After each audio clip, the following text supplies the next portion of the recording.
وَلِكُلٍّ دَرَجَاتٌ مِّمَّا عَمِلُوا وَمَا رَبُّكَ بِغَافِلٍ عَمَّا يَعْمَلُونَ۔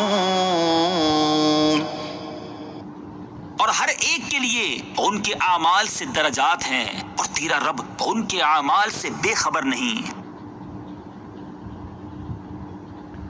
ہر ایک کے لیے چاہے وہ نیک ہو یا گنہگار، اس کے اچھے اور برے اعمال کے اعتبار سے درجے ہیں، اور انہی کے مطابق ثواب اور عذاب ہوگا۔ جنتیوں کو جنت میں ان کے نیک اعمال کے مطابق درجے دیے جائیں گے، ایسے ہی جہنمیوں کو جہنم میں ان کے برے اعمال کے مطابق مختلف درجوں میں سزا دی جائے گی۔ یا یہ مطلب ہے کہ نیک اعمال کے درجے مختلف ہیں، ایک ہی عمل ایک شخص کے لیے زیادہ ثواب کا باعث ہے اور دوسرے کے لیے کم ثواب کا۔ حدیث شریف میں ہے کہ قیامت میں اعمال کا بدلہ عقل کے بقدر ملے گا۔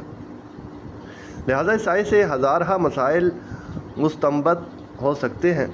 عمل کا صلہ جگہ، وقت، موقع اور ضرورت کے لحاظ سے مختلف ہوتا ہے۔ جیسے جہاں مسجدیں بہت زیادہ ہوں اور کنویں کم ہوں، وہاں مسجد کے بجائے کنواں بنوانا زیادہ اچھا ہے۔